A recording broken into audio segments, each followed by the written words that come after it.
Good morning. Good morning. Welcome to ForEx for Beginner video 5. Okay, I'm going to take a detour from the good old JCP app.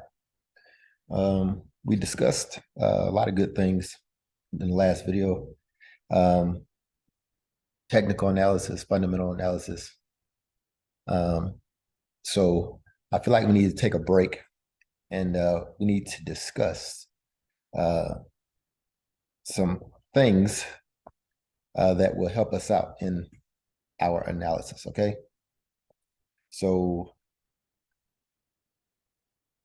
let me share my screen here so we can get down to business. Okay. So I'm just going to click on my little trading view charts here. What you will need is a trading view account, okay? My trading view account is a trading view pro account. I pay for it.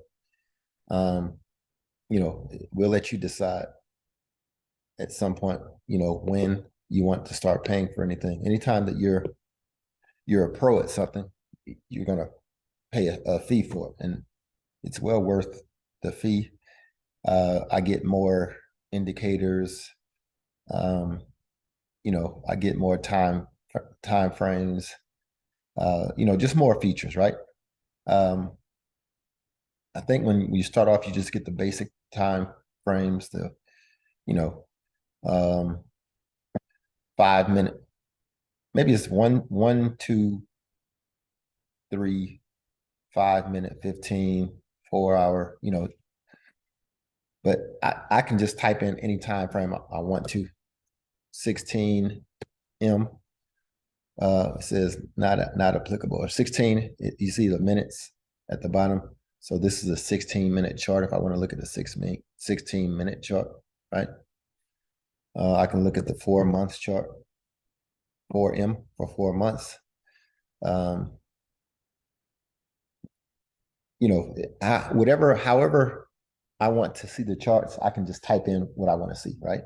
You can see I have like 2-month, 4-month, 12 hours. Sometimes, you just want to see different time frames to see if maybe there's an order block or something that you're looking for, okay? So just understand that you have an option to pay for your charts, right? So you can do that, okay? When I go to do my analysis, all right, and if you're doing the same analysis based off this video, obviously you're doing it like me. I only use OANDA charts, OAE or OANDA, okay? There are several different charts. So let me type in GBP USD, okay? All of these are GBP USD charts. They have from FXCM, OANDA, that's the one I use. You have a bunch of different ones, right? If they have an OANDA, I'm always going to use that chart. All right. It gives me consistency, and it allows me to excel. Consistency is what pays your bills in the Forex market. So if I can see the same picture every time, then my move was set up and it looked the same way every time. With that being said, there are some pairs that don't have on the charts, right? Let's look at U.S. oil, for example. This is U.S. oil, West Texas oil. It has a TBC chart. So, that's the only chart it has. So this is the chart that I use if I want to analyze oil, right? At any rate, I'm going to use the same tools over and over. It gives me a level of consistency, okay? So I can't stress that enough. We discussed, I guess we'll discuss these indicators. Let me get a better chart for this. We'll just go back to the GBP chart, USD, OANDA, okay? I'm not the best person when it comes to TradingView. There are many people who use TradingView or know the features a lot better than I do. And again, I'm going to go ahead and tell you to go ahead and watch some videos. You just go to YouTube and type in TradingView tutorial, and people will come on and give you a tutorial. There's some really cool tools, risk management tools, moving averages. All right, I like to use moving averages on my chart. Most smart money traders don't put anything on their chart. You know, well, we will allow you to decide what you want to use. All right. I just suggest that you be consistent with whatever you're doing. I prefer the 9 and the 13. You know, if it's many trends, at least that are going on right now, every now and then you'll have to adjust your moving averages, because you want your moving averages during a downtrend. You want them to ride the top of price. Okay. And you want them to ride the top of price because every time price pulls back, you want them to run into your moving averages. Right? Every time it pulls back, you want them to run into your moving averages. And when the movement changes, right? When it goes from being a bearish, or a downtrend or a selling trend, to a buying trend or a bullish trend, you want the price to cross over your moving averages. Then you want the moving averages to ride the bottom, and you want price to bump into your moving averages every time it pulls back. Okay. This will give you an advantage over the markets when it comes to doing your analysis, because you can see when you need to buy, when you need to sell, et cetera. Okay. It just gives you another added level of confluence. Okay. So there's a tab that says indicators.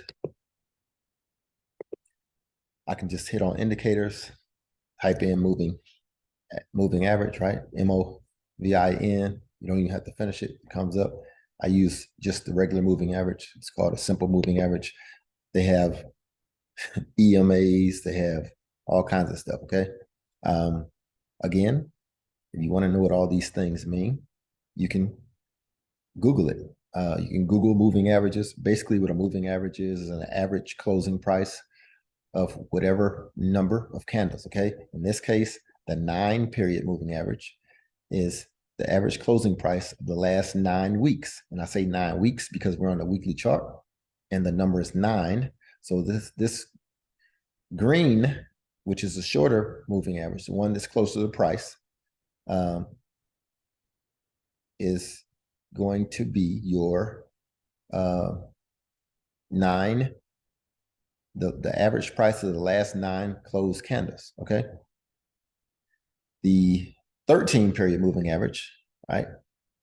In this case, it's the red one. This is going to be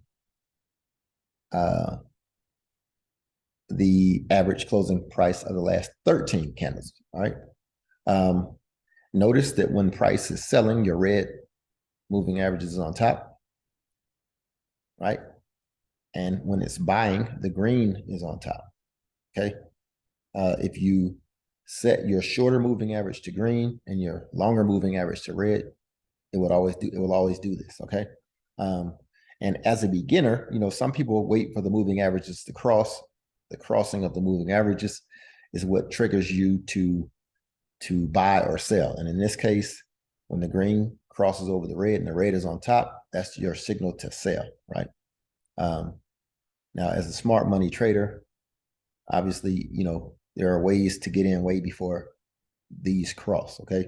But to a novice, even if you were late for this move, if you started selling right here, you made a lot of money, right?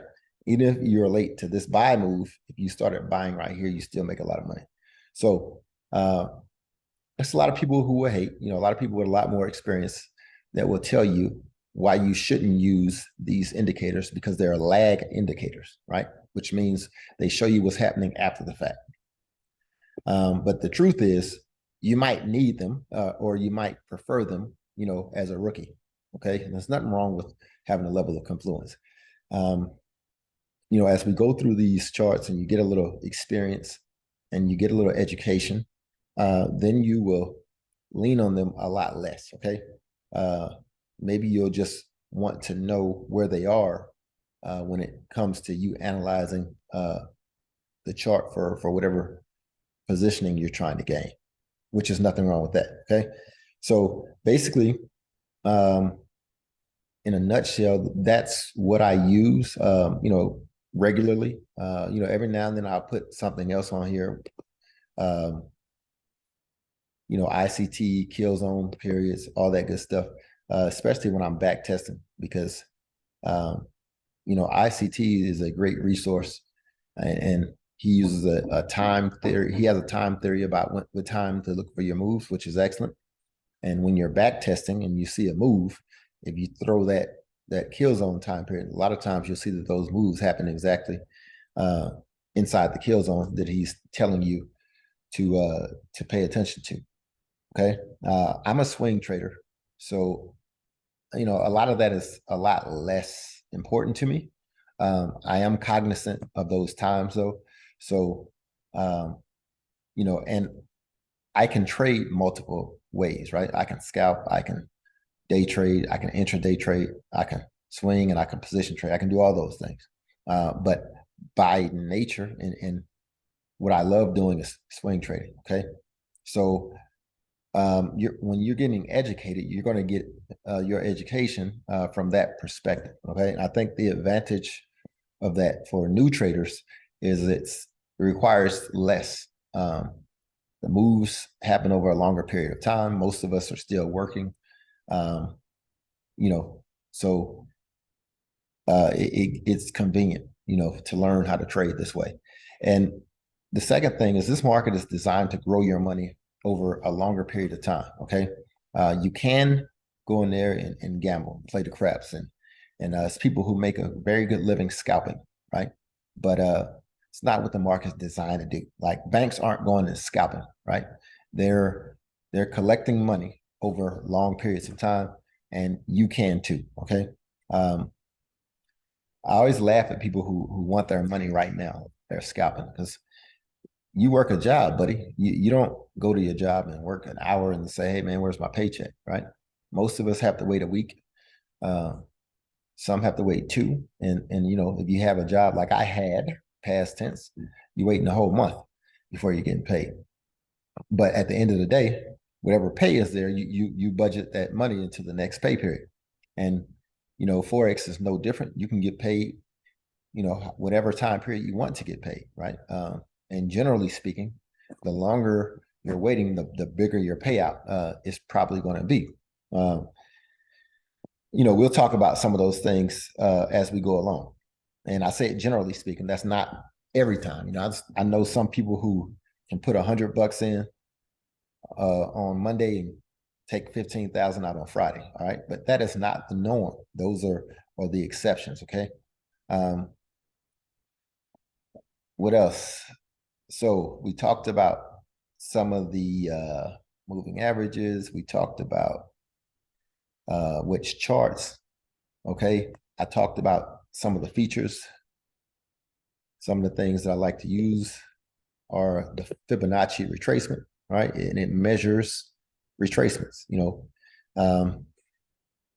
I know you don't necessarily know what that means, but if you take these, the market came from here and it pushed down and it's pulling back. That's what we call a retracement. So I can put the Fibonacci from where the market started to where it went.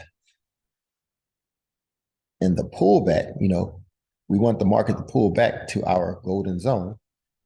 And more importantly, as ICT would say, the 78.6, this is the optimal trading entry for a sell move. Okay. And I know we're not at the level of actually doing our analysis yet, but there are keys that tell us which way that we should be looking. For example, this is a swing low over here, and this move down broke below the swing low, which is an indication the market wants to push lower. But before it can push lower, we need to retrace, right? Where are we retracing to? we're retracing to either the order block, right, that sponsored the break, or the imbalances. We're going to close these imbalances before we push lower. And we'll talk about all that good stuff, okay? We talked about imbalance a little bit during the last video. So it's only confusing for a little while, right?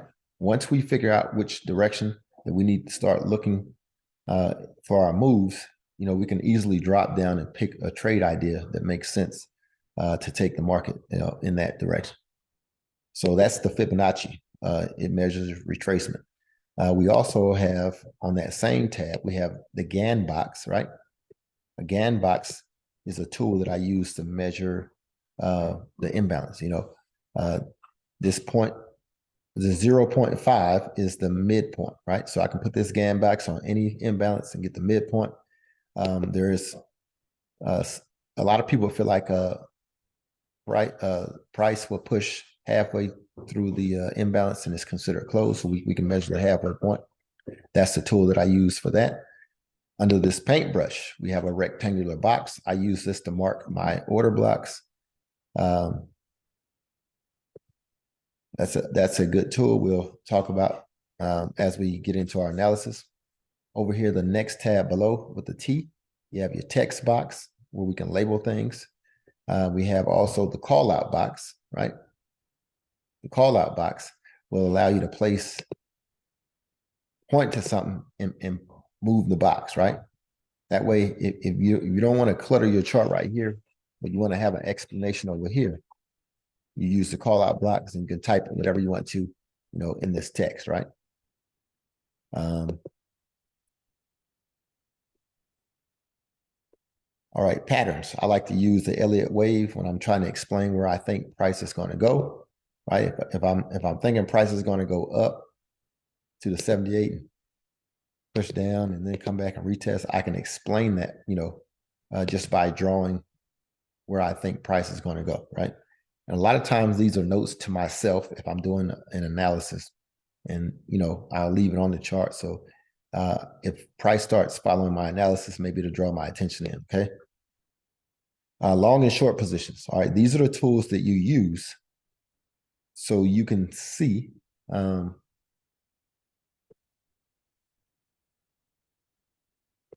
potentially your trade idea and how much money it will generate if it goes to the area that you think it's going to, right?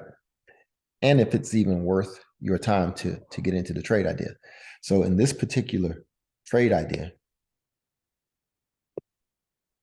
this will be a 3.7, 1 to 3. I'm risking 1%. I'm going to make 3.7% if this trade goes up 529 pips. My stop loss, in my case, a hedge trade would be 143 pips below, right? And I would expect for this trade to push up to this juncture, and this will be my take profit, okay? It's not uncommon for traders to have several take profits, right? So you might have one at this high, right? That's where you're going to take profit the first time, and your final take profit is here. So on this first take profit, you want to make sure that you pull your risk out of the trade, right? Whatever your 1% was, this first take profit makes you 1.2%. You want to pocket your original 1%, and then you want to let this trade continue to push to your take profit too. But once the trade hits your 1%, you take your profit. You want to move your stop loss to break even your entry. That way, if it comes back, you don't lose money. You've made 1%, okay? But we'll get into that a little bit later on. That is your tool here. If you hit these, the gearbox here, it has a place called input. You can put your account size, right? You can put the lot size that you're putting on the trade. You know, what you're risking, what your risk percentage is. If you're risking 1% per trade, They have calculators that you can use to tell you all this stuff, but if you're risking 1% per trade, and that you had the 1% of $100,000 is $1,000, and your stop loss was 100 and some bucks, let's just call it an even $100. So you take 100 pips. You take your 1,000 and you divide it by 100, and I believe it would be 10. So your lot size will be a 1.0. We're not going to get into all the calculations right now. We'll actually get into it in detail a little bit later, right? And you put your pip count in how many pips you're trying to get. You hit OK. It'll tell you if you lose this trade, your account will go from 100K to 99K, right? If you win this trade, it'll go from 100K to 103K, which is 3.66%, which is perfect, right? So everything looks great. This is how you know what you're going to win and lose before you even take the trade, right? Just by setting this up. If I win this trade, I'm going to win 3.66%. 3.66% of a 100K account is 103,000. Basically, it's $3,664.91. That's what you're going to win if you win this trade. All right, enough about that. Short is the same way, just going the opposite direction, right? It's in that same tab, right? Long and short. You got the date range and the price range. A lot of people will use this price range if you don't want to pull this. If I want to use a price range from here to here, it tells me how many pips, right? So it's a great tool that a lot of people use. I don't really use this enough. A lot of people, on my team or in my group use this tool. It's always cool when I see it, but you have a ruler. A ruler does the same thing. It measures that, basically how many pips it is from one place to the next, right? I use this more than I use the price range. There are a lot of other cool features. The garbage features is cool for me because I can remove all my drawings, okay? You have the hide feature, right? It'll hide all your drawings, but as soon as you click on the chart, they reappear. Over here to the left is your price range, but you can squeeze your chart in if you grab and pull it down. You can extend it up higher if you grab and pull it up, okay? The same thing at the bottom with the numbers on the bottom. You can squeeze your chart in if you grab and pull to the right, and you can make it wider if you grab and pull to the left. If you're doing an analysis and you can't see, you can make the candles bigger, right? It's always important for you to understand where your wicks are on these candles, because you want to understand where your imbalances are in price, because that's where you want to see the market pull back to close your imbalance. All righty. What else? There's a camera button up here. I can take a snapshot of my screen if I did an analysis or I want to draw attention to something and show the people in the Discord. I can copy the image, and drop a picture of it in the Discord, or I can copy the link and drop it in the Discord where they can click on the link and come straight, to see the chart. I can also publish an idea here on TradingView. I've done that several times. And, people can comment, other people on TradingView can see your ideas. Oftentimes, when they see your ideas, they will either, comment, they agree or they don't. These are some of my past ideas, good, bad, or indifferent. A lot of these ideas, because I trade on the higher time frames, may or may not pan out. So this idea, as you can see, this was December 31st, 2022. We are currently June 3rd, 2023. This was a bearish order block setup where I thought price would push back up to my entry, which is that blue line. And if we're going to play it out, you can see price pushing right up to the entry beautifully, right? Whether it taps in or not, we'll see. But technically, it's tapped into the order block. Now, if it makes it all the way up to my entry, I don't know, right? But that's the beautiful thing about these trade ideas is, I mean, you'll see whether or not you have a good idea over time, right? The way that we trade, you could have bought UJ at the time I posted this idea for the sell trade. You could buy it up to your sell position, and I'm a very big fan of doing that because it's called hedging, right? You're buying the position until it sells, and this is a big pip count, that you could have taken advantage of. Okay, so that's some of the ideas that I've published, and some of them have worked out, others didn't. But one thing is for sure, I definitely have gotten better as a trader, and this will keep you on your toes. This is my profile over here with the 11. I need to check on those.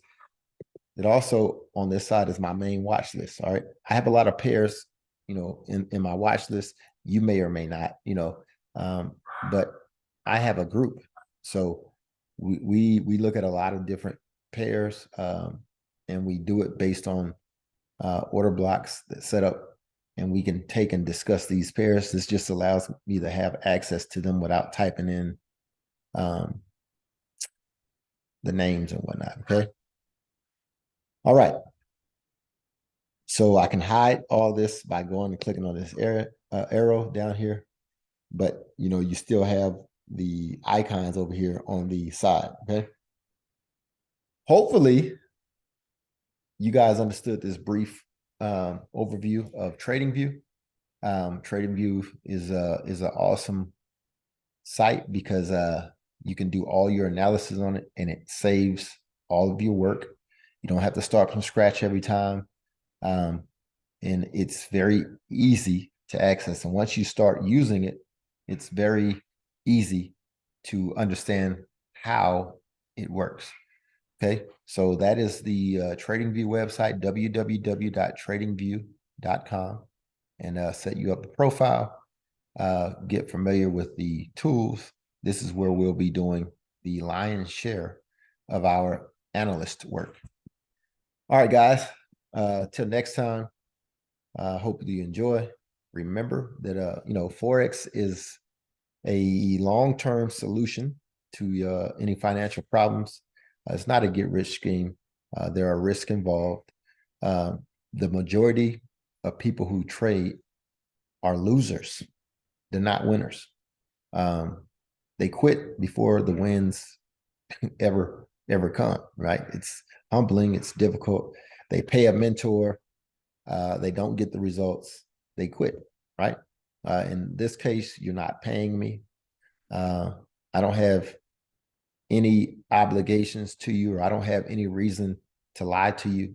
I'm just telling you what I've learned in my 3 years doing this. And you'll see the results, man. But nothing happens until you can master yourself. All right. You're going to lose until you master yourself. I can give you this knowledge. You can learn the knowledge piece of it, in 3 or 4 months, maybe 6 months, depending on your speed, right? But nothing happens until the self-mastery is achieved. Okay. That's when the magic of Forex actually starts to display itself. But until next time, good luck in your trading, and take care of yourselves.